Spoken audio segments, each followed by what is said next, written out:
네, 안녕하세요. 가톨릭대학교 성빈센트병원 심장혈관흉부외과 현관용입니다.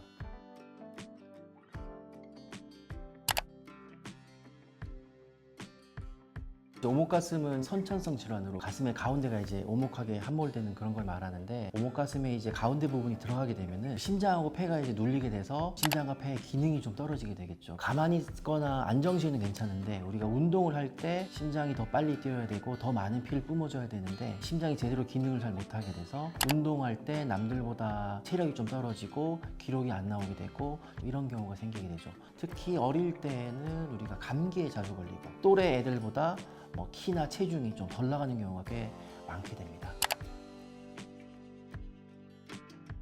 나이도 중요하고 증상도 중요하고 검사 결과도 중요하고 한데, 이제 개인적인 불편감이 얼마나 있냐, 그게 제일 중요하다고 생각해요. 객관적으로 우리가 CT를 찍어서 이제 할러 인덱스라고 하는 이제 흉곽의 좌우랑 그다음에 높이 비율을 보는 것도 있고, 실제로 러닝머신을 뛰면서 심장의 능력치를 보는 검사도 있는데, 할러 인덱스가 3.25 이상일 때 그때 우리가 수술해야 된다. 일반 사람들은 우리가 2.5 정도 되거든요. 근데 또 3.25도 또 막상 보면 또 그렇게 심하게 눌린 편은 아니라서, 우리가 실제로 수술하는 이제 환자들의 어떤 평균을 좀 내보면은 그 할러 인덱스가 한 4.5 정도로 들어간 정도가 심한 경우가 많죠. 보통 이제 제일 큰 원인은 우리가 심리적, 정서적인 원인이 제일 커요. 여러 논문에 보면은 10명 중에 7명이 심장이나 폐에 증상이 있어서 수술한다기보다는 남들과 비교해서 뭔가 자기가 달라 보인다 이런 것 때문에 수술을 받으러 오는 사람들이 좀 많은 편이에요. 그 너스 수술은 우리가 이제 막대를 넣어서 흉곽을 들어올리는 수술인데, 스테인리스나 티타늄 막대기를 많이 쓰는데, 이런 막대기를 우리가 이제 흉곽의 모양에 맞춰서 옆구리를 통해서 이렇게 집어넣는 거죠. 그러면 절개는 이제 옆구리에 이제 하나나 두 개가 남는 거고, 넣을 때는 우리가 이제 이렇게 넣습니다. 이렇게 넣는 게 편하기 때문에 넣은 다음에 이걸 이렇게 들어올리게 돼요. 그러면 이제 이 움푹했던 부분이 여기로 이렇게 들어올려지면서 이렇게 딱 펴지는 거죠. 그게 이제 너스 수술의 어떤 원리고요. 막대기가 이제 흉벽을 지탱하고 있거든요. 그래서 이 지탱하는 힘이 이제 3년 동안 지속이 되면은 서서히 이 흉곽의 형태가 이 막대기의 모양과 힘에 맞춰서 흉벽의 모양을 자기가 이제 재정렬 하는 거죠. 그래서 그 상태로 이제 굳어지게 되고, 3년 정도 지나서 이제 막대를 빼게 되면은 굳어진 상태를 유지해서 오목가슴이 이제 교정이 되는 그런 효과가 나오게 되는 겁니다.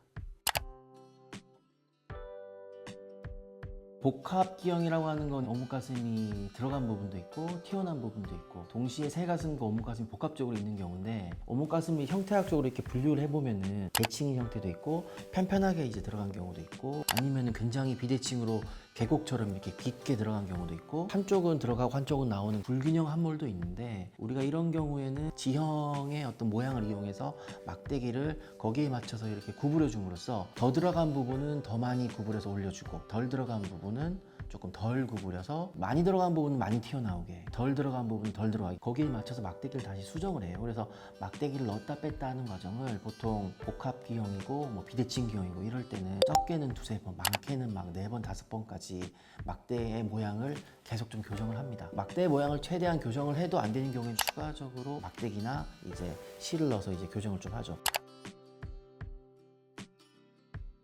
청소년이라 하면은 굉장히 성장이 폭발적으로 일어나는 시기고, 연골이 좀 더 부드럽기 때문에 수술이 조금 더 편해요. 그리고 환자들이 느끼는 통증도 물론 아프긴 하지만 성인에 비해서는 좀 덜 아파하는 그런 경향이 있고, 수술을 일찍 해주고 청소년기에 해주면은 조금 더 교정이 조금 더 모양이 이쁘게 나와요. 수술을 안 했다가 성인이 돼서 좀 뒤늦게 수술하는 경우에는 이미 이제 흉곽의 성장이 다 끝났고, 그 다음에 연골도 많이 딱딱해졌기 때문에 막대기로 들어올릴 때 조금 더 막대기의 힘이 더 필요한 경우가 많죠. 청소년기에는 보통 막대기를 2개 정도 넣는데, 성인에는 거의 3개를 넣어야 됩니다.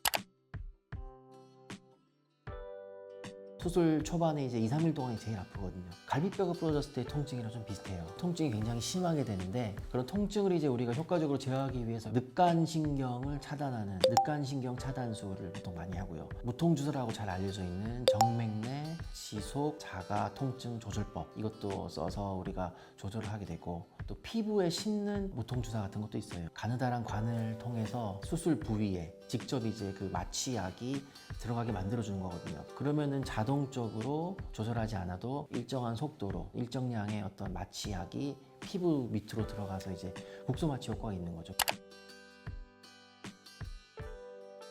수술 후에 좀 더 숨쉬기가 편해졌다. 그리고 이제 운동할 때 피로도나 힘듦이 없어졌다라고 이제 말하는 친구들이 있는데, 그런 그 주관적인 증상의 호전이 객관적인 지표인 호전으로 나타나는 경우가 있는데, 폐활량을 보기 위해서 폐기능 검사를 하고, 그 폐기능 검사에는 1초 호기량이라고 하는 게 있는데, 수술 받은 환자들에 있어서는 폐 기능이 좀 더 개선이 되기 때문에 1초 호기량하고 폐활량이 늘어나게 됩니다. 심장의 능력은 우리가 이제 러닝머신을 뛰면서 하는 운동부하 검사로 체크를 하는데, 그 운동부하 검사를 하면은 심장의 최대 산소 섭취량 이거를 구할 수가 있어요. 고무가슴이 있는 친구들을 수술 전에 운동부하 검사를 해보면은 정상인의 한 50% 수준밖에 그 섭취량이 안 나와요. 수술을 하고 우리가 이제 지속적으로 운동을 하고 체계적으로 재활을 하면은 그런 이제 산소 섭취량이 80%, 90%까지 올라가는 경우가 많죠. 계속 운동을 안 한 채로 그냥 지내는 친구들이 많거든요.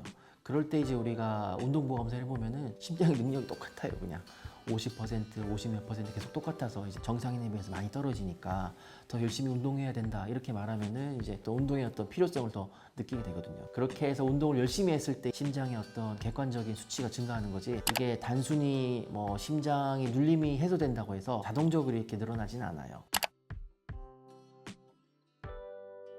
모든 오목가슴을 다 수술로 교정해야 되는 건 아니거든요. 본인이 뭐 불편함 느끼지 않으면은 수술이 필요치 않을 수도 있는데, 흉벽의 모양하고 나이하고 본인이 느끼는 어떤 정서적, 심리적인 그런 뭐 위축 이런 걸 다 고려해서 수술을 결정하게 되고, 그런 결정을 하려면은 환자분들하고 보호자분들도 질환에 대해서 이해가 충분히 돼야 되거든요. 그렇게 이해를 위해서는 일단은 전문가의 상담을 받아보는 게 일단 중요해서, 수술의 뭐 장점, 단점, 그 다음에 앞으로의 경과 이런 것까지 저희가 상세하게 상담을 해드릴 수 있고, 그리고 이제 우리가 수술을 하면은 수술의 완성은 이제 수술해놓고 끝이 아니고요.